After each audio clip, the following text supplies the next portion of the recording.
Cada um dos sentidos tem uma proposição ética e valorativa e imaginal, né? De construção de campos de imagens e possibilidades de autoconstrução e caminhos para se despertar uma força criadora nas crianças, né? Porque por essa hegemonia da visão, a gente se seduziu e se encantou pelas imagens prontas e postas, né? E abandonou as crianças nesse universo, né? Então, está rolando um poderoso empreguiçamento da nossa alma, né? Porque as imagens internas estão sendo soterradas pelas externas, né? As externas têm a sua dimensão de força, a arte e a estética têm o seu poder criador, né? Mas não sei se é difícil dar uma porcentagem, né? É que nem entrar no supermercado e procurar ali o que realmente é comida, né? Mas, né, assim, hoje em dia a gente tem que procurar o que realmente é a imagem, né? A imagem, a fruição estética, né? Tem muita coisa boa, sem dúvida, né? Mas, por exemplo, no campo da infância a gente tem que procurar bem, com bastante cuidado, né? E com uma dimensão até muito mais dessa delicadeza e dessa sensibilidade intuitiva para perceber o que realmente está sendo posto, né? Inclusive nos melhores modelos de educação, né? Principalmente nos melhores modelos de educação. Então, dentro dessa ideia de que a imaginação é força, é uma força da natureza, a gente pode entender que, como a ciência quântica hoje já diz isso muito claramente, né? Que a gente vive dentro de uma teia, né? E a gente pode entender assim como uma teia neuronal, neurológica, né? Ultrassensível, né? Pode-se dizer até melindrosa, né? Porque se uma borboleta bate asa aqui em São Paulo e esse reverberar vai no limiar da galáxia, é muito sensível, né? E essa teia está ligada à origem de tudo, né? A origem das coisas. É um campo, né? E se a gente vai nessas ciências que foram ver no macrocosmo o micro e entender que o micro está expresso na natureza e perceber que esse micro pode nos nutrir e que ele tem parecenças com nós e parentescos, né? A gente também pode entender no nosso micro psíquico que a imaginação é dessa mesma origem, é desse mesmo lugar, é desse mesmo núcleo, né, de experiência. É dessa mesma força originante, né, criacional, né. Os mitos da criança divina, todos vão falar. O Jung tem um livro muito especial chamado A Criança Divina, que ele escreveu com outro helenista, o Karl Kerényi, e eles vão estudar os arquétipos da criança divina, né. Então ele vai dizer assim, que a criança divina, ela é uma mitologia. As mitologias da criança divina elas falam da origem das origens. Elas não falam da origem do homem. Elas não falam da origem de uma cidade. Elas estão falando da origem do todo, de tudo. Aí ele vai dizer que é o próprio self, é o próprio centro, é o próprio núcleo das coisas, né? E por ser esse núcleo, né, ele diz assim, que nós estamos sempre em busca da criança. E dessa criança divina. E diz assim, é uma força esse self. E é uma força da natureza que inequivocamente sempre nos empurra para a autorrealização, para a individuação. Não empurra para outro lugar.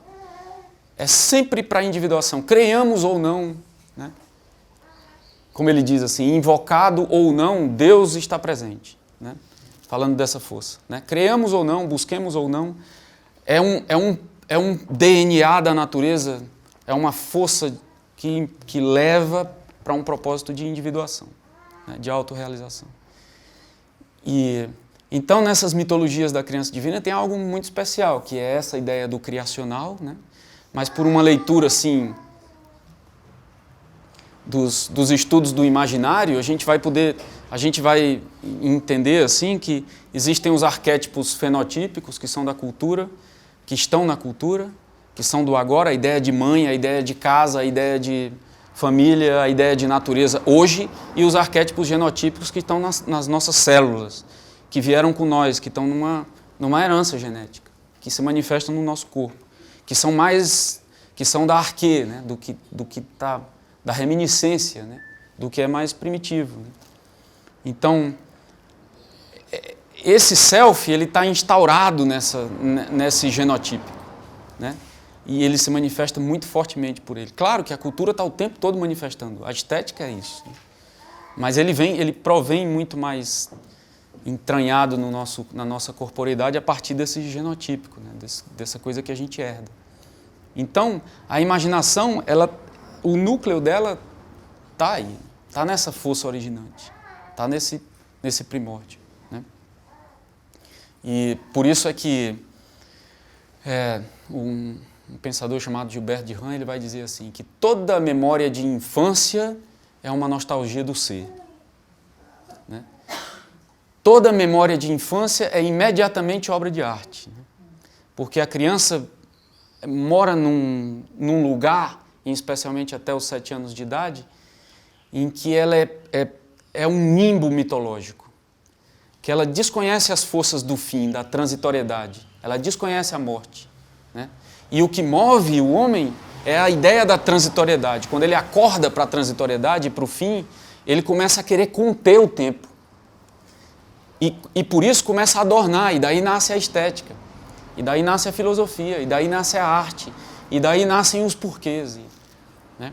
A criança não está explicando nada porque ela é dessa aura estética. Ela é desse nimbo mitológico. E por isso é que ela pergunta assim, quem fez Deus? Como os jônios perguntavam. Né? Por isso que ela pergunta, a lua sente? A lua chora? Né? É por isso que as perguntas da criança são cosmogônicas, porque ela está nesse primórdio aí, né? Tá nessa força de primordialidade. Né? Então, a imaginação é a ferramenta primordial para se dialogar com a alma da criança. Né? Isso é bem claro. Né? E é onde a gente pode tonificar, desinflamar, ou é onde a gente pode hidratar a força imaginária das crianças. É onde a gente pode, aquelas que estão mais descalcificadas por tanto sódio da Coca-Cola, a gente pode hidratar, né? O sódio, o cálcio físico não dá com a imaginação. Em alguns aspectos até dá, mas a gente pode plasmar energia e vitalidade nas crianças por essa força. Porque é desse campo que elas dialogam. É nesse campo em que elas estão. Então, nesse sentido, a pedagogia Waldorf é muito especial. Porque vai se dizer uma pedagogia das imagens. E vai entender que é por esse animismo criacional que a gente pode nutrir as crianças. De fato, nutrir. Né? Plasmar órgãos mais saudáveis. Plasmar pensamentos de maior inteireza. Né? Plasmar um fígado que funcione, que filtre, que purifique, que melhor. Né? Então, assim, encontrando o Bachelard e todo esse pensamento da imaginação como uma força da natureza, e por uma pesquisa que eu comecei a desenvolver, por uma proposição apenas estética, de montar uma exposição de brinquedos construídos por crianças, eu fui me deparando nessa caminhada em comunidades tradicionais com coisas que eram muito significativas no corpo das crianças e na linguagem do brinquedo e do brincar, em contato com elementos da natureza. Então, quando elas brincavam com fogo, a corporeidade era uma. Quando elas brincavam com a água, era outra corporeidade. E era um outro... as palavras tinham uma outra significância. Quando brincavam com o ar, diziam de outras coisas, né? E o fogo a mesma coisa, e a terra a mesma coisa. Então aí, por essa fenomenologia das imagens e do pensamento do Bachelard, foi possível entender uma fenomenologia do brincar. E, em especial,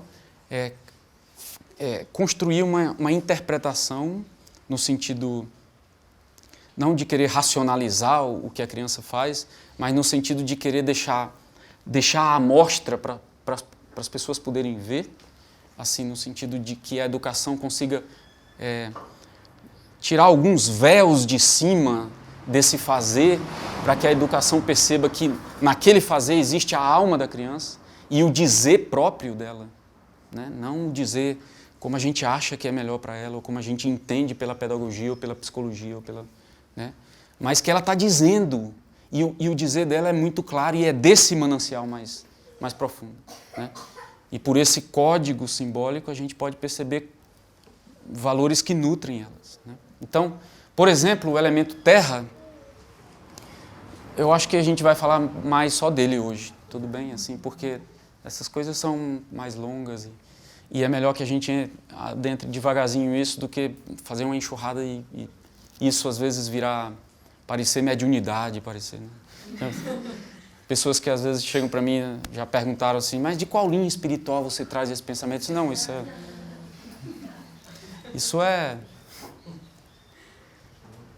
não é por aí, assim, mas pode até ser, mas não é por aí no meu caso. Pode até ser, porque as coisas não estão tão separadas, né? Mas eu não estou querendo propor nenhum pensamento espiritual, estou querendo apenas entender esse dizer mais profundo, né? Mais inconsciente das crianças.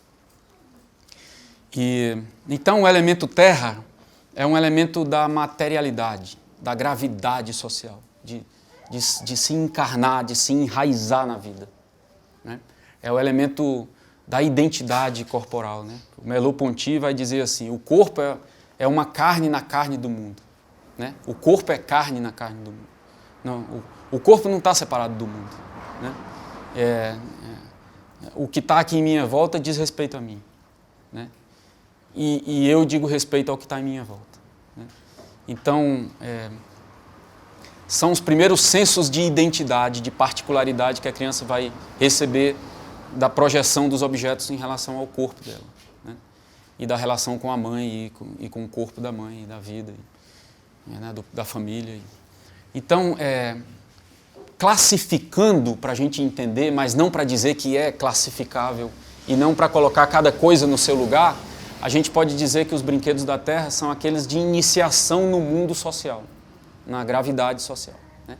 Então, são os brinquedos que o culturalismo adora e diz quase só isso, que brincar é absolver a cultura, né?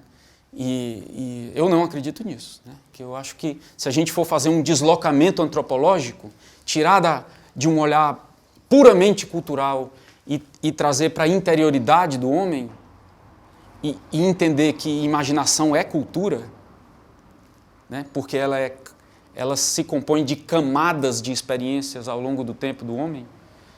Se a gente faz esse deslocamento antropológico, a gente vai entender que o brincar traz outras dimensões, de não só assimilar a cultura e aprender das práticas adultas e, a partir disso, criar uma subjetividade. Muitos teóricos que vão falar da imaginação da criança vão dizer isso, e vão dizer que a imaginação, quando a criança vê o mundo e depois processa do que viu e cria a sua subjetividade. É muito pequenininho esse negócio, né? Porque se a criança faz uma pergunta cosmogônica, será que em 5 anos de idade ela já processou tudo aquilo para ir atrás de saber quem foi Deus, né? Então, isso vem de mais longe, né? Então, nos brinquedos da Terra, essa iniciação na vida cultural, ou essa assimilação dos elementos primeiros da cultura, a criança vai aí começar o seu trabalho de subverter a cultura, de deformar as formas do mundo, né? As brincadeiras de casinha, de panelinha, de carrinho, de vaqueiro, né? Eu vou trazer para vocês mais um universo interiorano ligado à natureza. E depois a gente pode falar um pouco mais sobre o universo urbano, né? Mas, então, todas essas representações são meio que terra, certo? Vamos cunhar assim. Essas coisas trafegam, os elementos transitam entre si no brincar e não tem separação, mas vamos cunhar assim para entender melhor. Então, Bachelard vai dizer assim, se a educação soubesse ver, ela perceberia que a criança, quando quebra um polichinelo, né, ele vai falar de um brinquedo da época dela, mas quando ela quebra o brinquedo, ela está querendo conhecer o que está, a alma daquele brinquedo, o que está dentro daquilo ali, o que está por trás daquela coisa, né? Porque a natureza do imaginar é ir atrás do oculto da vida, né? A imaginação não se convence muito facilmente com a forma, com as formas do mundo. Um menino bom de imaginação não se seduz muito facilmente com o que está posto. Ele vai querer saber o que está por detrás das coisas. Um bom criador, um bom investigador, ele não se conforma com a primeira conversa, né? Ele vai atrás de saber o que está por dentro das coisas. Assim funciona a imaginação, né? Então, essa coisa dos brinquedos de falso peso, levinho, né? Um alicate para uma porca de ferro. Um alicate de plástico para uma porca de ferro. Aí o menino pega aquele alicate e coloca na porca de ferro e aquilo é frustrante, é mentiroso, né? A criança está procurando a integridade das coisas, a força das coisas. E aquilo não repercute no corpo dela, né? Então, nessa ideia de querer saber o que está por detrás, de querer conhecer a substância do mundo, é que vão começar a nascer, é que aparecem, que é possível se identificar nessas comunidades tradicionais, muitos brinquedos da anatomia da vida, da natureza. E aí aparecem os brinquedos de ossos, brinquedos fazendinhas de ossos de boi, fazendinhas de osso de carneiro e tantas coisas assim, né? Aí tem uma quantidade, eu fico citando esses exemplos mais breves e rápidos para a gente ir caminhando, mas bola feita de papo de peru, bolas das seivas das árvores, né? Os pequenininhos, cavar buraco, né? Investigar o que está por dentro, né? Achar um pedaço de osso assim no quintal, às vezes é suficiente para abrir um campo de possibilidades ali dentro, inclusive um dinossauro escondido, se tiver um pai que curta brincar com essa história toda, que acolha essa descoberta e essa novidade, né? Então, os menorzinhos que ainda não desenvolveram uma coisa mais clara das imagens, da imaginação, eles adoram cavucar, né? Procurar dentro. Né? A psicanálise vai dizer que isso aí é só mais um complexo anal e etc e tal, mas... Né? Mas Bachelard vai dizer assim que a força originante na infância ela é muito mais veloz do que esse negócio de complexo anal e não sei o quê. Ela traz muito mais conteúdos, né? Que isso tem o seu significado, né? Assim, eu estou aqui brincando um pouco, mas isso tem o seu sentido também, né? Claro, né? E isso responde a muitas coisas em muitos momentos. Mas não é só isso, né? Não se esgota aí, né? Então, esse desejo de entrar, de conhecer o que está por dentro, ele vai se expandindo em muitos âmbitos, né? Assim, por exemplo, entrar esse desejo do vínculo com as coisas, da intimidade com o mundo, nas brincadeiras de casinha, né? Por exemplo. Né? Às vezes não basta ter a casa, o quarto né? É preciso, às vezes, ir para debaixo da cama, ou então fazer uma casinha bem pequenininha de lençol e entrar ali e se guardar ali dentro. E sentir a corporeidade daquele se guardar. Né? A audição se amplia, né? Quando é brincadeira de medo, por exemplo. Né? Então, tá escuro, acende uma lanterninha ali dentro, né? Então, aí ouve vozes. Né? O ouvido é muito animista, né? As culturas orais, né? É porque a gente perdeu a noção do que é essa transição da oralidade para a escrita. Né? A gente vive numa cognição escrita, mas as culturas orais têm um ouvido profundamente animista. Né? Mas isso também é outro papo, assim, maior. Então, esse ouvir na criança, né? Aonde alcança o ouvir dela, quando ela, por exemplo, está numa brincadeira de casinha, nessa ideia da intimidade, ou do medo, ou dos monstros que estão lá fora, alcança campos muito mais profundos, além desse nosso universo formal e material, assim, no sentido de que ela vai auscultar coisas mais por trás do revelado e do claro. Mesmo que essas coisas sejam apenas imaginárias, mas são forças. Né? Elas sentem no corpo esse medo, assim, né? As histórias de assombração que são ligadas mais ao fogo, né? As histórias de medo, de terror, as crianças vivem. Né? Então, é muito interessante assim no percurso das casinhas, quando as crianças vão aos poucos criando todo um campo de valoração naquele brincar ali, né, de experiências, começam a nascer valores ali, valores da partilha, valores, uma coisa muito interessante assim que as psicologias mais centrais assim colocaram no pai e na mãe a discussão mais forte, né, mas se a gente trouxer para as brincadeiras de casinha, a gente vai ver os valores da polis, do arquétipo fraternos, né, da igualdade entre os irmãos, né, e da luta da polis, né? Mesmo que os papéis se assumam como pai e mãe dentro da brincadeira de casinha, né? Mas logo se a mãe começar a ser muito dominadora na brincadeira, a galera vai lá e tira a mãe da parada e bota outra mãe no lugar. Né? Ou então, se o pai for muito, corta a cabeça do rei, né? Vamos botar outro aqui no lugar. Né? Então, é um jogo de negociação muito... Né? E aí começam a nascer a nascença primeira desses valores num campo de cosmicidade. Né? Porque a criança vivendo a brincadeira de casinha, o tempo não é da horizontalidade, é da verticalidade. Né? Eles entram na temporalidade deles. Né? O Nyegantu tem uma palavra muito especial, eu acho que é a melhor que eu já vi, em todas as línguas, de algumas que eu já vi, né? Para descrever brinquedo, que eles vão chamar de Musarain Tawa, que quer dizer lugar do esquecimento, território do esquecimento, né? que é a saída da concretude e entra numa verticalidade, que é o campo da imaginação. Né? Então, e que é o campo fundante das mitologias e das religiões e da poesia. Né? Então a criança sai dessa linearidade e funda um cosmos. Né? O templo, por exemplo, é um cosmos. Sai da linearidade racional e se inaugura um templo para entrar numa outra relação com a vida. Né? Então, a casinha, nesse sentido, é um cosmos. Né? Se instaura um espaço de experiência. Né?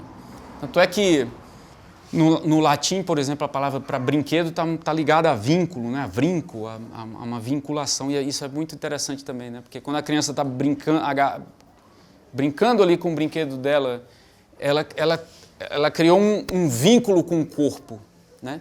Sinérgico daquela matéria com o corpo. Aí, às vezes, o pai ou a mãe não percebe, ele está brincando, aí pega o menino e toma banho.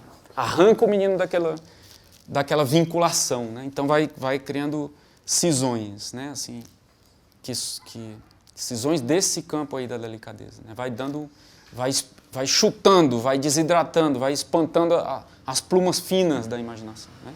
Aquelas plumas que chegam e se assentam ali por um instante, por uma confluência de construções que as crianças vão fazendo num determinado ambiente, aí aquilo vai se assentando ali, né? E pousa e nasce e brotam muitas flores de diversas cores e universos que elas vão trazendo para aquilo ali. Né? Cria um tempo, isso é muito comum por crianças, às vezes, de duas línguas diferentes que não sabem falar a mesma língua, se comunicam por horas numa brincadeira. Né? Crianças e animais, né? Tem experiência de crianças com golfinhos selvagens, e as crianças narrando depois que, de algum modo, eles bateram um papo, eles e os golfinhos. Né? Então, porque é permitido se chegar numa... Ali aterriza uma plumagem muito mais fina, né? De campos mais recuos. Né? Inclusive de um sentido que a gente fala pouco, que é a intuição. Né? Então, se instaura um cosmos. E esse cosmos tem muita potência de valoração. Ele é profundamente autoeducativo. Né? A criança ali vai encontrando camadas, por exemplo, da ideia da casa em que ela está brincando, que normalmente a casa que as crianças constroem na natureza são de materiais naturais, é palha, bambu, um pedaço de flandre, né, que o material, meu orientador de mestrado, que é o professor Marcos Ferreira, ele vai dizer assim que As crianças dão aos materiais a dignidade de traste, né? Recuperam a dignidade de traste dos materiais, né? Os materiais perdidos no chão, organicizados, né? Mesmo que industriais, mas que aquela lata, o Manuel de Barros adora isso, né? A lata que ficou ali não sei quanto tempo e nasceu a flor na lata e o sapo vai morar na flor e sei lá o que, né? Mas a lata já deteriorada. Então, fazem as casinhas de muitas dessas coisas, mas especialmente de materiais naturais, né? Então, essa materialidade da casinha, essa materialidade do mundo, do mundo natural, ela é capaz de irradiar no corpo da criança um reconhecimento, porque nós somos natureza. Então é mais fácil com as matérias, com as substâncias da natureza, se ter repercussões mais profundas, sinapses mais profundas, imaginárias, do que com material frio, que a criança não sabe nem de onde veio. Então, se a criança brinca numa casinha toda de palha, né, aquele senso de cosmicidade ele pode ser bem mais profundo. E ela pode acessar com mais facilidade as primeiras moradas, quando a casa era abrigo, era refúgio, não só de uma noite que tinha um ladrão para entrar na minha casa ou de uma noite que está fria, mas era abrigo de perigos, de deuses e de seres, né? Então a relação era muito mais extensa com o mundo, né? Então é meio que a imaginação da criança nessa relação com as substâncias, ela age muito uma substância que tem força e a que tem menos força, né? Se trabalha um pouco isso no teatro, assim, tem umas teorias do teatro que trabalham com isso. Objetos que têm mais expressão, mais força e objetos mais pobres de força. Assim também objetos naturais e objetos cientificizados, né?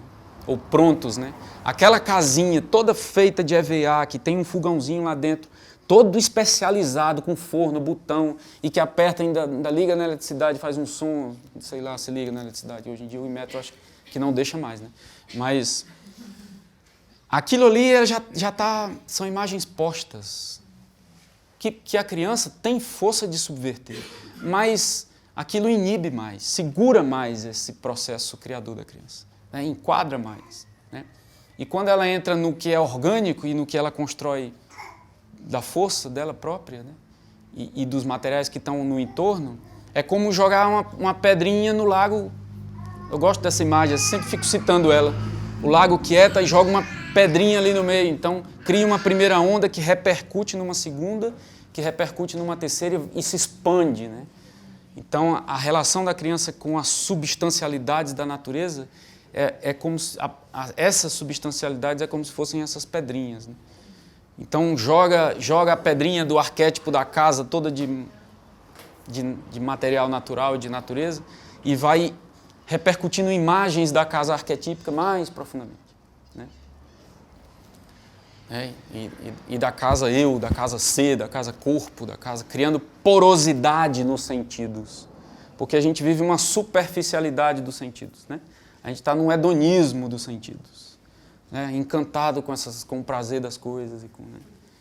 E que não, tudo bem, o prazer é bom, mas existe algo mais profundo, né?